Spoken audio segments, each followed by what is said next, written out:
I never thought the girl I raised for 18 years, the one I gave my heart, my home, and my future to, would one day stand in front of a judge, pointing at me as the woman who murdered her father. Her eyes, those same eyes I once fought to protect, burned with hatred, and her voice shook the courtroom when she screamed, "She killed him. My mother killed my father." Everyone gasped. The silence that followed was louder than thunder. My legs almost gave way under me. I wanted to shout, to explain, to beg her to remember who I was, but the truth is, in that very moment, I wasn't sure if she even remembered the woman who had saved her life. And maybe she didn't want to. But how do you fight against your own child, the very one you sacrificed everything for? How do you defend yourself when the hand that should be holding yours is the one pulling you down? You think you know pain? No. Real pain is not losing someone. Real pain is raising someone with all the love in your soul, only for them to turn around and destroy you. But I'm getting ahead of myself. Let me take you back to the beginning, because maybe you'll understand why my story is not just about love. It's about betrayal, sacrifice, and a revenge so deep it nearly killed me. Before I tell you everything, if you're watching this, please like, subscribe, and stay with me to the end, because trust me, this story will leave you questioning the very people you think you know. My name is Sarah Williams. I am 42 years old, a mother, a wife, or at least I once was. I live in a quiet town in Ohio. My husband, Mark, was a kind and hardworking man, the type who'd give the shirt off his back to anyone in need. And then there's Lily, or at least there was Lily. My sweet Lily, the girl I saved when she was only 4 years old.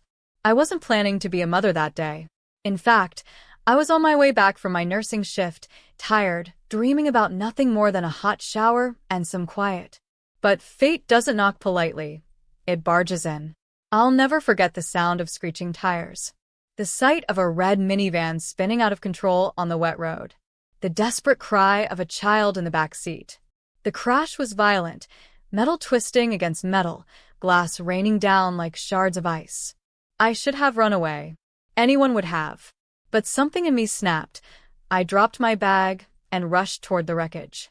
The front of the car was destroyed, smoke rising, the parents inside. God help me, they were gone instantly. But in the back seat, strapped in her car seat, was a little girl with golden curls matted in blood, her tiny fists pounding against the straps. She was alive. Barely. I ripped at the buckle, cut my hands on shattered glass, pulled her free just as flames began to spread. I carried her out, cradling her against me like she had always been mine. And in that moment, I made a silent promise. This child would never feel alone, never feel abandoned, never feel the cold of being unwanted. I didn't know her name yet, but in my heart, she was already mine. The police came. The ambulance took us both. The doctors said she had no living relatives. Her grandparents had died years before, and there was no one left to claim her. For weeks, she stayed in the hospital. And every single day, I sat by her bed, telling her stories, brushing her hair, whispering promises she was too young to understand. By the time she could walk again, she was calling me Mommy. And so Lily Williams became my daughter. Life wasn't easy. Raising a child on a nurse's salary wasn't simple, but every challenge was worth it. Mark, who I met 2 years later, loved Lily as his own. Together, we gave her a family again.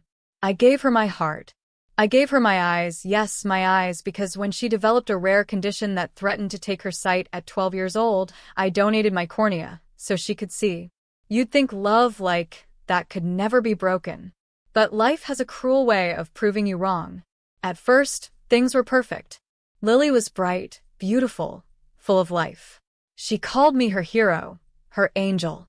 She swore she would never forget what I had done for her. But as she grew older, something in her began to change. Teenagers fight with their parents, that's normal. But this was different. She became distant. Cold. She wanted answers about her real parents, answers I didn't have. She started sneaking out, lying, getting into trouble. Every word she spoke to me was filled with anger I didn't understand. I tried to love her harder. I tried to remind her of who we were, of everything we had been through. But love, as I learned, doesn't always heal wounds you can't see. And then came the night that shattered everything. It was raining, just like the night I first found her. Mark and I had been arguing about Lily, about how we needed to take control before she spiraled further. Lily overheard us, slammed the door, and stormed out into the night. Mark went after her. Hours passed, and neither of them came back.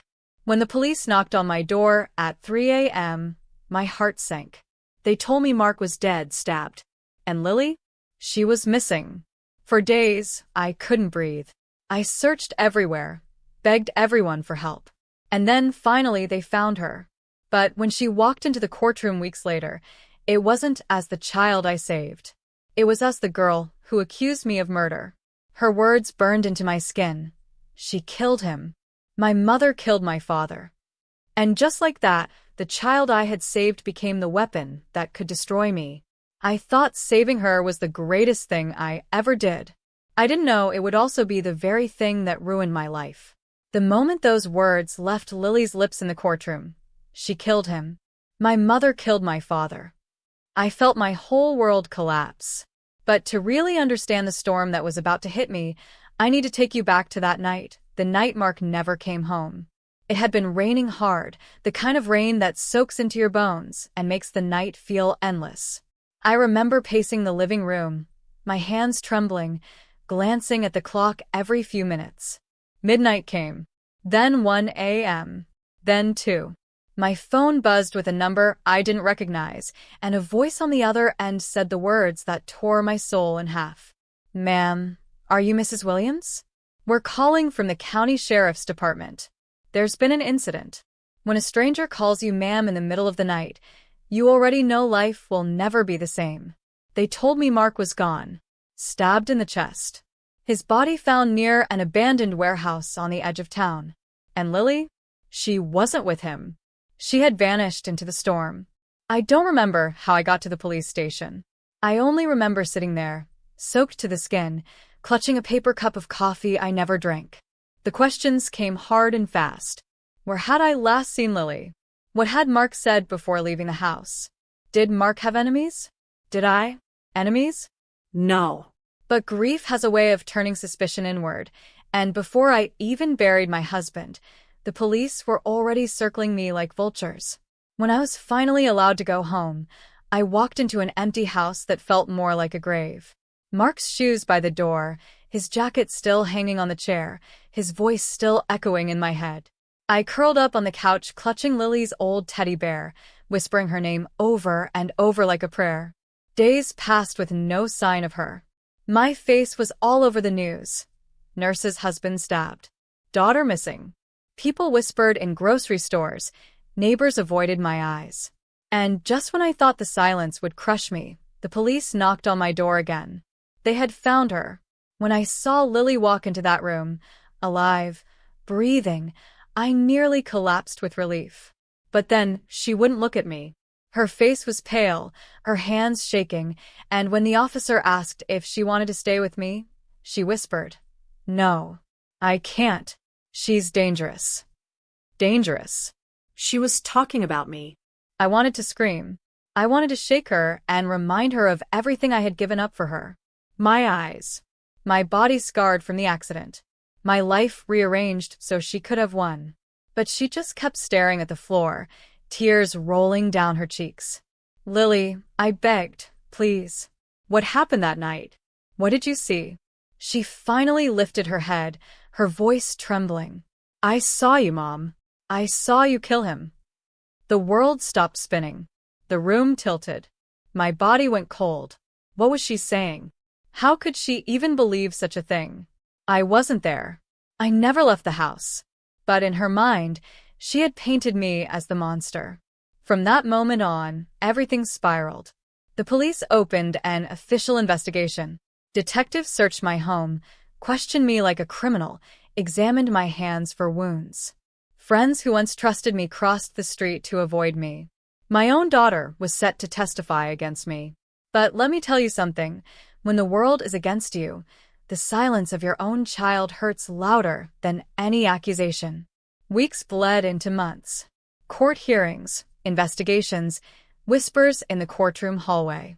They treated me like a murderer, not a mother.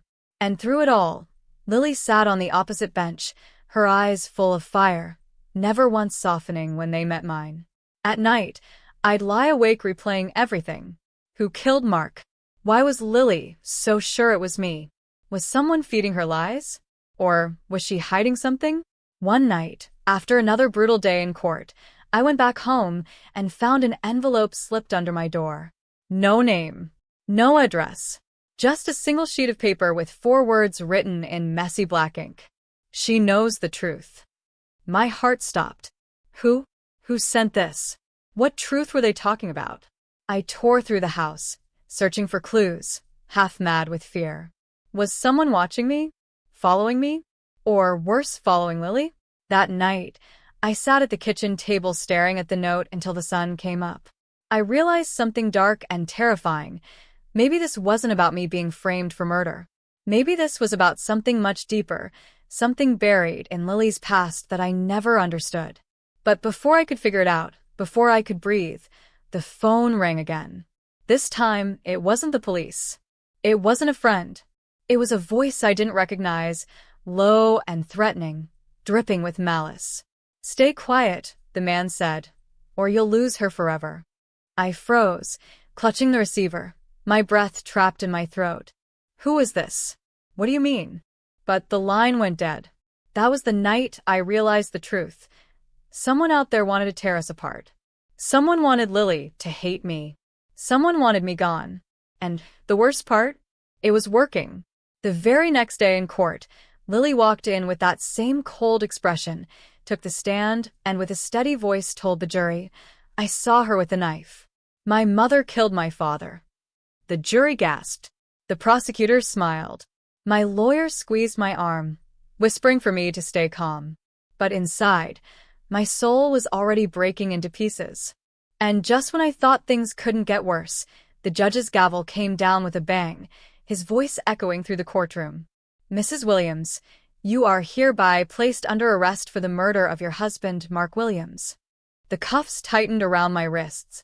My daughter turned her face away, and my entire world went dark.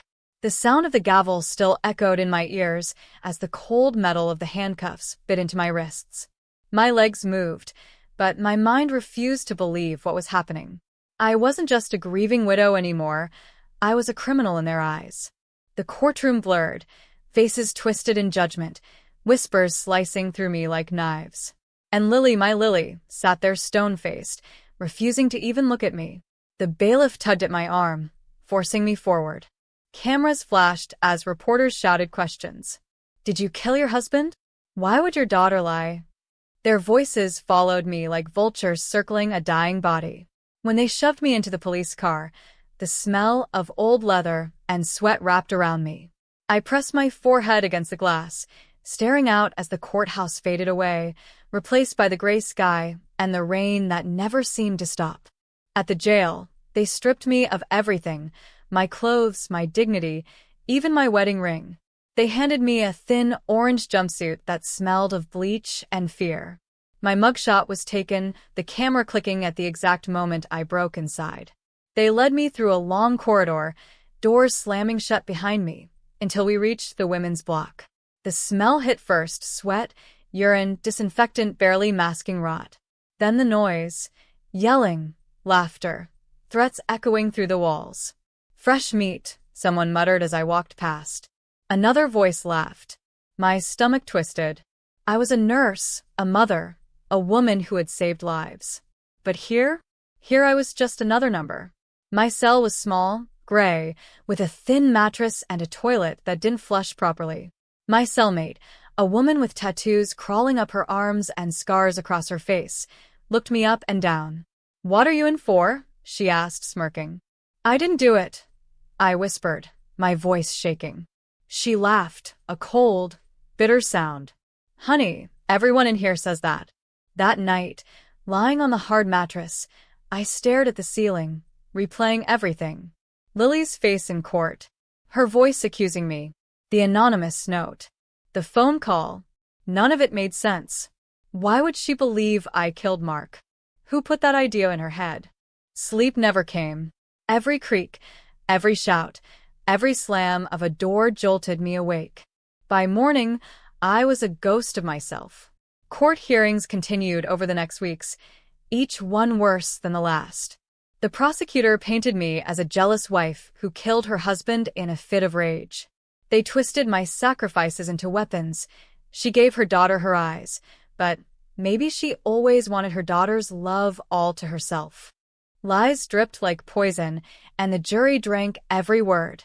And Lily, she never wavered. She told them I had blood on my hands. She swore she saw me standing over Mark, but I knew the truth. She was lying. The question that burned in me was why? Why would she destroy me? Why would she turn against the woman who saved her life? Unless someone had gotten to her first.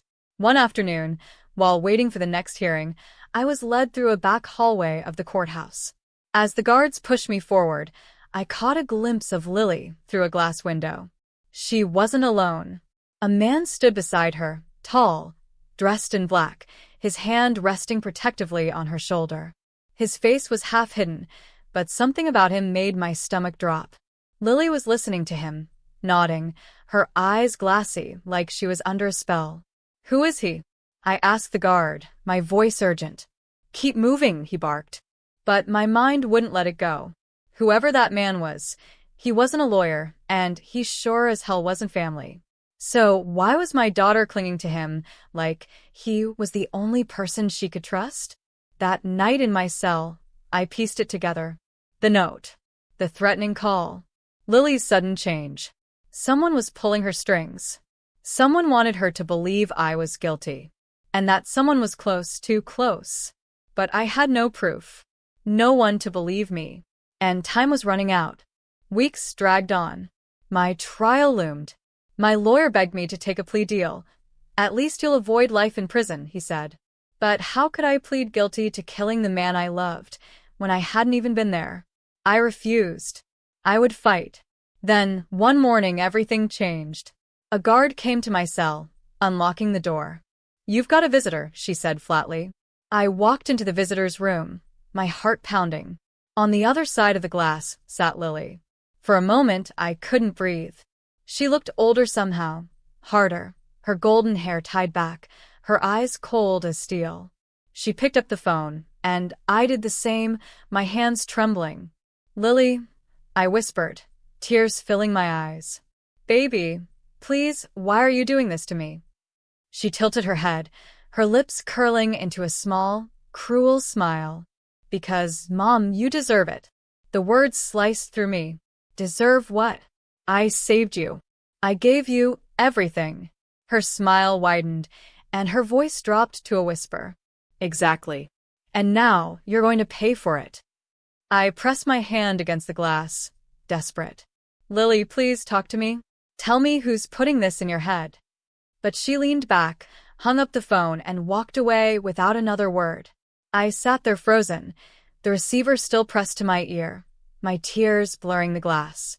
My daughter wasn't just accusing me anymore. She wanted me destroyed. When the guards pulled me back to my cell, my legs barely worked. I collapsed onto the bed, my chest heaving, and for the first time, I felt something darker than grief rise inside me. If Lily truly believed I was her enemy, then I had to find out who turned her against me. But before I could plan my next move, before I could even catch my breath, chaos erupted. An alarm blared through the prison. Guards shouted. Doors slammed. My cellmate leapt up, grinning like she knew something I didn't. And then, through the thick walls, I heard it. The sound of an explosion. The ground shook beneath me. Smoke filled the corridor. Women screamed. Guards rushed past. And in the chaos, as the cell door swung open, a voice whispered in my ear through the thick cloud of smoke. "Sarah, it's time to run." The explosion rattled the very bones of the prison. Sirens wailed. Smoke filled the air, turning the corridor into a blur of shadows and chaos. Women screamed, guards barked orders, metal doors clanged open and shut in the madness. I stumbled forward, coughing, my eyes burning. My cellmate darted past me with a wild laugh, disappearing into the cloud of gray. And then I heard it again, that voice. Low, close, almost inside my ear. Sarah, it's time to run. My heart hammered. Who's there? I choked out, spinning, searching through the smoke. No answer. Just footsteps leading toward the emergency exit at the far end of the block. My instincts screamed at me to stay put. Running would make me look guilty. Running would make me exactly what they thought I was. But staying? Staying might mean dying in the middle of this hell. I pressed my palm against the wall and followed the sound. Each step felt like walking deeper into a nightmare. The smoke thickened, alarms blared louder, the ground trembled beneath me. When I reached the exit, a figure appeared through the haze. Tall, broad-shouldered, dressed in black. My stomach dropped. It was the same man I had seen with Lily in the courthouse hallway. He held the door open, the cold night air spilling in behind him. "Come with me if you want to live," he said, his voice steady, urgent. I froze. "Who are you?" His jaw tightened. "Not here. Not now. We don't have time. Move." For a split second, my mind screamed no. This was insane. He could be anyone. He could be the reason my daughter hated me. But another explosion ripped through the prison, shaking the walls, and suddenly staying inside wasn't an option. I ran. We sprinted into the night, the rain pelting down, alarms echoing behind us. My bare feet slapped against wet asphalt as we dashed across the prison yard. Shots rang out, guards firing warning rounds into the air. I ducked, my lungs burning, my heart racing. We reached the fence, and to my shock, part of it had already been cut. The man shoved me through first, then slipped after me with practiced ease. Within seconds, we were outside, free but hunted. "Keep moving," he ordered. We ran until the lights of the prison faded behind us. My body screamed for rest, but fear kept me going. Finally, he pulled me into the shadows of an abandoned warehouse, both of us gasping for air. I pressed my back against the wall, trembling. "Who the hell are you? And why are you helping me?" He pulled down his hood, revealing sharp eyes, dark hair streaked with gray. His face was familiar in a way that sent a chill crawling down my spine. "My name is Daniel," he said quietly, "and I knew Lily's real parents." The air left my lungs. My knees nearly buckled. "What did you just say?" He stepped closer, his expression hard. "The night you pulled her from that wreckage, that wasn't just an accident. Someone wanted her parents dead, and someone wanted her alive." My mouth went dry. Alive for what? His jaw clenched. "To use her. To break her. To turn her against you. And now it's working." I shook my head, tears stinging my eyes. No, you're lying. I saved her. I raised her. She's my daughter."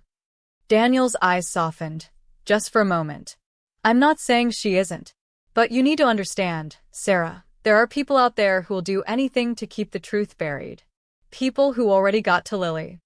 I stumbled back, my mind reeling. The note. The phone call. Lily's cold smile during visitation. Was it all connected? Why would she believe them over me? I whispered. "Because," he said grimly, "they've been whispering in her ear since long before you even realize." Before I could respond, headlights swept across the warehouse. Daniel cursed under his breath. "We've been followed." Panic surged through me. "Who is it? The police?" He grabbed my arm. Worse. The doors burst open. Figures in black stormed inside, their faces hidden behind masks. Not guards. Not police. Something darker. One of them barked an order. "Take her alive." Daniel shoved me behind a stack of crates. "Run when I tell you." "No, I can't." "Do it, Sarah," he hissed, pulling a gun from his jacket. The warehouse erupted in gunfire. Bullets splintered wood, sparks flying as they struck metal beams. Daniel fired back, shouting at me to go. My body refused to move, frozen in terror, until his voice cut through the chaos. "Sarah, if you stay here, Lily will never know the truth." Those words broke me free. I bolted, crawling through a side door, stumbling into the rain-soaked night. My heart pounded as I ran, every shadow a threat, every sound a warning.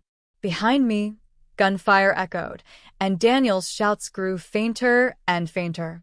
I didn't stop until my legs gave out, collapsing in the mud by the side of the road. My breaths came in ragged gasps, my body trembling from cold and fear. And then, through the storm, headlights approached. For a fleeting second, I thought maybe it was safety. A good Samaritan. Someone who could help me. The car slowed. The window rolled down. And my blood turned to ice. Because sitting in the back seat was Lily. Her eyes locked on mine through the glass, cold and unrecognizable. And next to her, in the driver's seat, was a face I never expected to see again, one that made my stomach twist with dread. It was Mark. For a moment, my body forgot how to breathe. My husband, my dead husband, was sitting in the driver's seat of that car, alive, staring at me with eyes that once promised love but now carried something darker. Mark. My voice cracked, barely more than a whisper. The rain hammered harder, the world spinning around me. I staggered back, my knees threatening to give way. This couldn't be real. I had seen the police report. I had wept over his coffin. I had touched the cold wood of his casket with trembling hands. And yet, there he was. Alive. The door opened, and Mark stepped out, his shoes splashing in the mud. His face was the same but sharper now, colder. Time, or betrayal, had carved it into stone. "Hello, Sarah," he said, his voice calm, deliberate, like he'd rehearsed this moment. My head shook violently. No, this isn't possible. They said, you were dead. They said you were stabbed. His lips curved into something that wasn't quite a smile. They said a lot of things. The back door opened, and Lily stepped out, standing beside him. My daughter. My miracle. My curse. Her arms crossed tightly, her eyes piercing through me. "You're supposed to be in prison," she said, her voice cold. I stumbled forward, rain washing down my face like tears. "Lily, baby, listen to me." "Don't call me that," she snapped, her voice breaking like glass. "You're not my mother." The words sliced through me deeper than any blade. I froze, unable to speak. Mark rested a hand on Lily's shoulder, protective, possessive. "She knows the truth now, Sarah." "The truth you tried to hide." "What truth?" I cried, my voice hoarse. "That I saved her? That I gave her my eyes so she could see? That I built her a life when she had no one?" But Lily only shook her head. "You lied to me. About everything." Her words echoed in my skull. Lies? What lies? I had given her nothing but love. But the way she looked at me now, I realized it didn't matter what I believed. I had already lost her. I turned to Mark, my voice trembling. "What have you done to her? Why is she saying these things?" He tilted his head, almost amused. "I didn't do anything. I just gave her what she always wanted, the truth about where she came from, about who her parents really were." The rain seemed to stop, the world falling silent around his words. "Her parents," I whispered. And then it hit me like lightning. Lily wasn't my blood. She was never mine by birth. The car accident had taken her real family. And if Mark had somehow survived, if he had staged his own death, my stomach turned to stone. You were her father all along." Mark's eyes glinted. He didn't deny it. I staggered back, ball rising in my throat. "All those years you let me believe, you let me raise her, love her, sacrifice everything, and all along you were alive," he said, cutting me off. "And watching." Lily's voice broke through the thunder. "She told me you killed him, that you killed my father." I whipped my head toward her, horrified. "No." "Lily, that's not true. I never." But she raised her hand, silencing me, her eyes brimming with tears she refused to let fall. "I saw the pictures. I saw the reports. And I saw you standing over him with a knife." The world tilted again. Pictures. Reports. Lies planted so deep she believed them. Someone had twisted her memories, or created them altogether. "Baby, please," I begged, stepping closer. "Whatever you think you saw, it wasn't me. I would never hurt your father. I would never hurt you." Mark's expression hardened. "Stop calling her that." She's not your daughter. She never was. The words stole my breath. My knees buckled, but I forced myself to stand. She may not share my blood, but I gave her life. I carried her pain. I gave her my sight. I gave her everything. You can't take that away from me. Mark's jaw tightened. He stepped closer until his face was inches from mine, his voice low and venomous. You gave her a cage. I gave her freedom. Before I could answer, a sudden screech of tires cut through the storm. Headlights blazed as another car spun into view, skidding to a halt beside us. The door flew open, and Daniel, bleeding, bruised, but alive, stumbled out, a gun in his hand. Get away from her, he shouted, aiming straight at Mark. The night exploded. Lily screamed.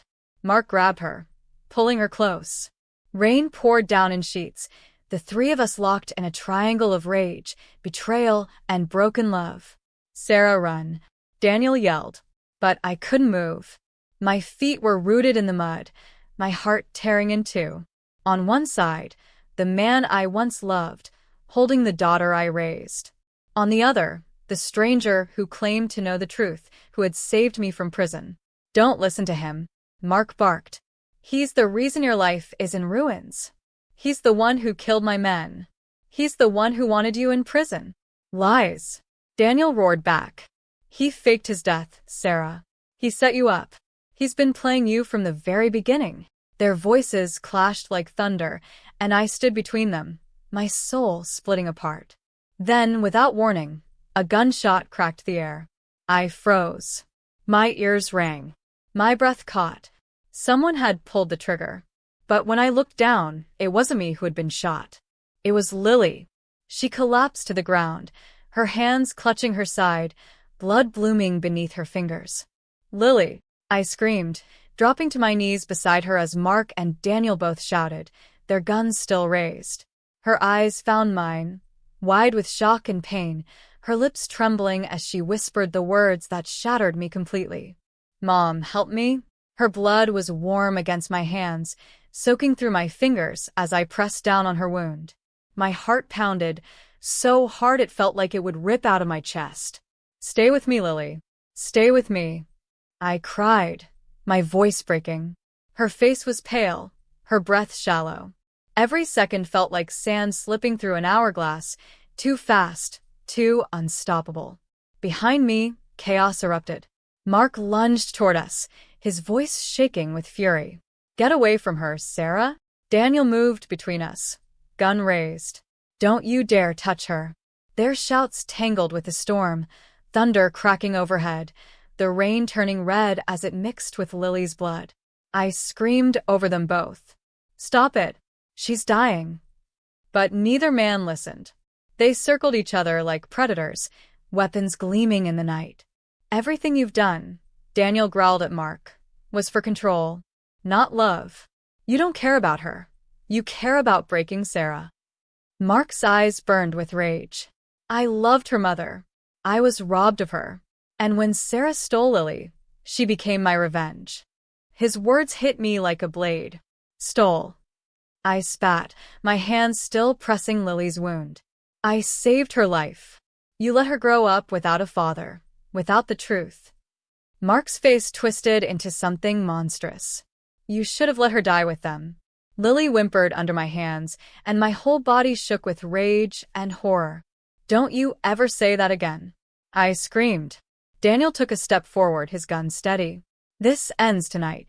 But Mark smirked, lowering his weapon slightly. You won't kill me. Not in front of her. The world seemed to hold its breath. The rain, the thunder, even my own heartbeat faded into silence. And then, Lily's trembling hand clutched my wrist. Her lips barely moved, her voice weak as a ghost. Mom, don't let go. Tears blurred my vision. I'm right here, baby. I'll never let go. Mark's face hardened at the word mom. His jaw clenched, his knuckles white around his gun. She's not your daughter, Sarah. She's mine. Something inside me snapped. All the years of sacrifice, the nights without sleep, the surgeries, the moments of joy, the endless love, I wouldn't let him erase it. She is mine. I roared, the words tearing out of me like fire. I don't care whose blood she carries, she is mine. Mark raised his gun. Daniel raised his. And in that single breath of time, I knew someone wasn't walking away alive. But before either could fire, red and blue lights flooded the night. Sirens wailed. Police cars screeched onto the road, tires spitting mud. Officers jumped out, guns drawn, shouting commands. Drop your weapons. Hands in the air. Everything froze. Mark sneered but lifted his arms, dropping the gun at his feet. Daniel hesitated, his eyes darting to me, then to Lily, then finally let his weapon clatter to the ground. I screamed for help. She's bleeding. Please, she's dying. 2 officers rushed forward with medical bags, kneeling beside me. One tried to pull me back, but I clung to Lily like my life depended on it. Don't take me from her, I cried. Ma'am, we've got her, the officer said firmly. If you want her to live, let us work. My body shook as I let go, my blood-stained hands trembling in the flashing lights. They pressed bandages to Lily's wound, shouting for a stretcher. Mark took a step forward, his voice desperate. Lily, Daddy's here. Hold on. I lunged at him, fury boiling in my veins. Don't you dare call yourself her father. An officer shoved me back. Enough. Both of you are under investigation. Daniel's voice cut through the chaos, calm but sharp. If you let him walk away, she'll never be safe. He's been orchestrating this from the start. The lead officer turned to him. And who the hell are you? Daniel's jaw clenched. The only one who's been protecting them. They cuffed both men, dragging them toward separate cars. Mark's eyes found mine across the flashing lights, his voice low but clear enough to slice through the storm. This isn't over, Sarah. She'll always choose me. Always. My stomach twisted as they forced him into the back of a squad car. Meanwhile, Lily was lifted onto a stretcher, her small frame pale and trembling, blood soaking the sheets. As they loaded her into the ambulance, her eyes fluttered open for a moment. She looked at me, her lips parting, and whispered one broken word.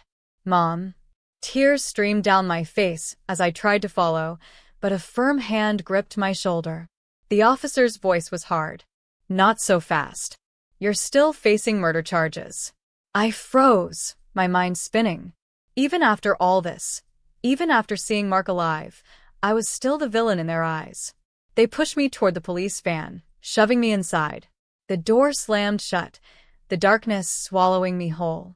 Through the barred window, I watched the ambulance speed away, sirens screaming into the night, carrying Lily farther from me. And as the van jolted forward, a thought colder than death sank into me. If Mark was alive, then who was buried in his grave? The hum of the police van echoed in my ears, but all I could hear was Lily's faint voice replaying in my mind. Mom. That single word was both a lifeline and a blade cutting me open. I pressed my forehead against the cold steel bars of the window, staring at the flashing ambulance lights until they disappeared into the night. My chest ached with helplessness. She needed me, but I was locked away, once again branded a killer. Sit back, the officer barked, yanking me away from the window. His voice was sharp, but I caught the flicker of unease in his eyes. Even he knew things weren't adding up. Because if Mark was alive, then what about the grave, the funeral, the body? Hours later, I was dragged into the station, my wrists raw from the cuffs. Fluorescent lights hummed overhead, casting everyone's face in a sickly glow. They shoved me into an interrogation room, the walls bare except for a camera blinking red in the corner. Minutes ticked into hours before a detective walked in, gray suit, tired eyes, coffee in hand. He dropped a thick file on the table and sat across from me. Sarah, he said flatly, flipping open the folder. You've been accused of murder once. Now we've got attempted murder, conspiracy, and obstruction stacked on top. Care to explain? I leaned forward, my voice shaking but firm. Explain? He's alive. The man you said I killed, Mark, he's out there walking, talking, and destroying everything. How could I murder someone who never died? The detective's eyes narrowed, but for the first time, doubt flickered in his gaze. He slid a photo across the table. It was a glossy picture of a coffin being lowered into the ground. The headstone read, Mark Reynolds, beloved father, 1982 to 2010. That grave exists. That body was examined. We buried Mark Reynolds 15 years ago, the detective said. So tell me, who the hell is the man you just saw? My hands trembled as I shoved the photo back. That was Mark. I know his voice, his face, his eyes. You think I would know the man who spent years tormenting me, manipulating my daughter, ruining my life? The detective didn't answer. He just scribbled something in his notebook, then muttered, or maybe grief finally broke you. I slammed my fists on the table, making him jump. Don't you dare call me crazy. He's alive, and Lily's in danger because you people won't believe me. The door creaked open before the detective could respond. Another officer leaned in, whispering urgently into his ear. I watched the color drain from the detective's face. What is it? I demanded. He ignored me, gathering the files quickly. But before leaving the room, he muttered under his breath, just loud enough for me to hear. They found another body. The words sliced through me. Another body? My stomach churned as dread pooled in my chest. Hours later, I was transferred to a holding cell. Concrete walls, iron bars, the stench of sweat and despair. It was a cage designed to strip away hope. But I couldn't afford despair. Not with Lily out there fighting for her life. I paced the tiny space, my mind spinning with questions. If Mark had faked his death, whose body had been buried in his place? How deep did this go? And how could I reach Lily before he poisoned her mind completely? The clink of keys broke my thoughts. The guard unlocked my cell, and to my shock, Daniel stood there, bruised and bloodied, but very much alive. They're letting me see her, he whispered, his eyes darting around nervously. The hospital. Lily's stable, for now. I gripped the bars, desperation flooding me. Take me with you. Please, Daniel. She needs me. He shook his head. They'll never allow it. But listen, there's something you need to know. Mark, he's not just some grieving husband. He's been building this for years. Fake identities, forged documents, payoffs. Sarah, he has connections inside the system. That's why the cops don't believe you. My blood ran cold. It explained everything. The false charges, the court's bias, the relentless way my life unraveled. He won't stop, Daniel continued, his voice urgent. The only reason you're still alive is because he wants Lily to turn against you herself. That's his endgame. He wants her love, her trust, so that when she finally condemns you, it destroys you completely. Tears blurred my vision. She already thinks I killed her father. How much more can he twist her before she's lost to me forever? Daniel leaned closer, lowering his voice. Then we beat him at his own game. If Mark is alive, then somewhere out there is the truth, the grave, the body, the records. We expose it, and everything crumbles. Before I could respond, heavy footsteps thundered down the hall. 2 guards appeared, their faces grim. Reynolds, one barked. On your feet. You've got a court hearing. My heart lurched. Court? For what? Neither answered as they yanked me out of the cell. Daniel's eyes locked on mine, filled with worry. Stay strong, Sarah. Don't let him break you. They dragged me into the courtroom, my shackles clinking against the marble floor. The benches were filled with strangers, whispering, staring at me like I was already guilty. But it wasn't the crowd that made my stomach twist. It was the man sitting at the prosecution's table. Mark. Alive. Smirking. Wearing a crisp suit as though he owned the room. Gasps rippled through the audience. The judge banged his gavel, demanding order, but I barely heard it. My world tilted. The air ripped from my lungs. Mark leaned back in his chair, his eyes locked on mine, his smile sharp as a blade. And then, before the judge could speak, Mark stood. His voice was smooth, calculated, every word dripping poison. Your Honor, I am here today to testify against the woman who tried to kill me, and who has spent years brainwashing my daughter into believing I was gone. The courtroom erupted in chaos. My knees buckled, and for the first time in 18 years, I felt like the ground beneath me had truly given way. The gavel slammed down again and again, but it could not silence the gasps echoing across the courtroom. Mark stood tall, smug and whole, his words poisoning every ear in the room. Alive. Accusing me, claiming I brainwashed Lily. My pulse hammered so loud it drowned out everything. The chains on my wrists rattled as I staggered forward, blurting before I could stop myself. You're supposed to be dead. Mark's grin widened, the performance perfected. See, Your Honor? The delusion runs deep. She refuses to accept reality. I buried our marriage in 2010. She buried me in her mind that same year. The courtroom buzzed with whispers, every head swiveling between us like spectators at a bloody duel. The judge raised a brow, leaning forward. Mr. Reynolds, are you asserting that this woman attempted to kill you? Mark placed a dramatic hand on his chest, lowering his eyes like a wounded saint. Yes, Your Honor. She attacked me 15 years ago, left me for dead, and stole my daughter's love by faking my death. I lived in hiding, afraid to come forward, until tonight, when she struck again. The lies dripped like venom, smooth and rehearsed.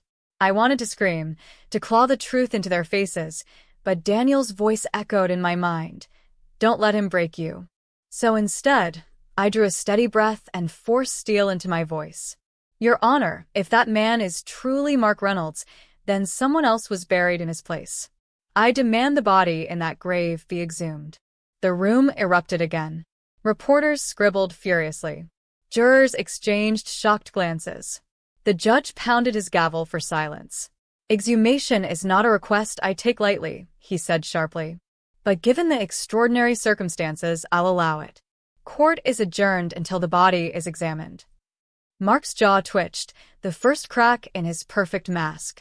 He tried to smother it with another smirk, but I saw it. I'd rattled him. 2 days later, I stood shackled in a dimly lit morgue, the air thick with disinfectant and death. Daniel had fought tooth and nail to be present, standing at my side like a shield. The coroner carefully lifted the lid of the coffin that had once convinced the world Mark was dead. My stomach lurched as the stench hit, and a shrouded body came into view. But when the sheet was pulled back, the truth stabbed the room like lightning. The corpse was not Mark. It was his brother, Jonathan Reynolds. The resemblance was undeniable, the same jawline, the same build, but the dental records confirmed it. Jonathan had died in 2010, his body buried under Mark's name. Daniel swore under his breath. The coroner muttered about falsified death certificates.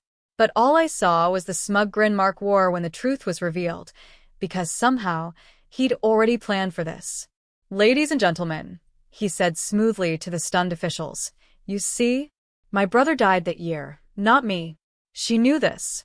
She exploited it to erase me from Lily's life. He turned, his gaze piercing into mine like a blade. And now, she wants to erase me again. I couldn't breathe. He was flipping reality upside down, twisting every shred of evidence into his weapon. Back in the courtroom, the trial resumed.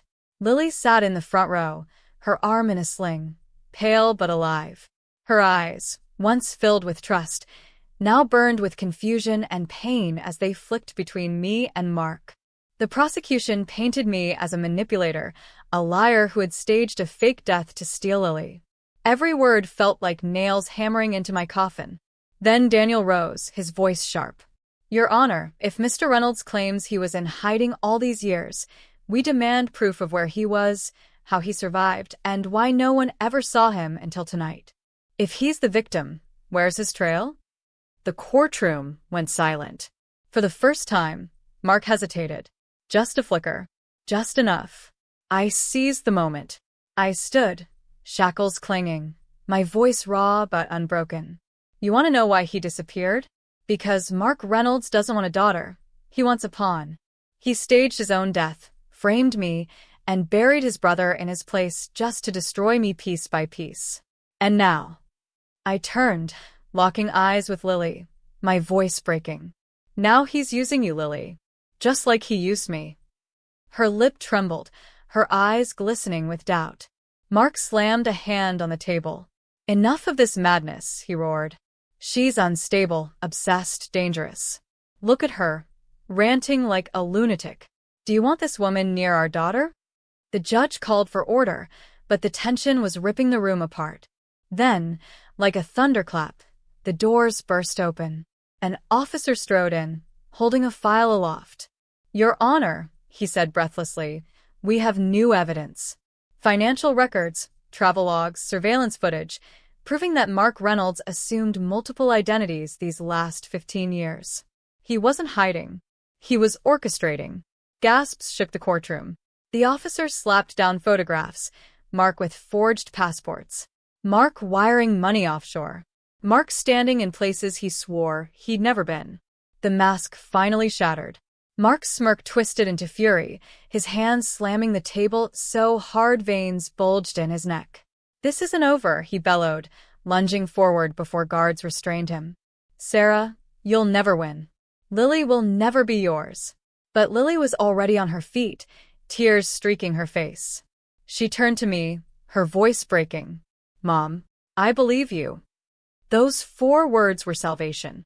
The courtroom erupted into chaos, judges shouting, guards dragging Mark out, reporters scrambling.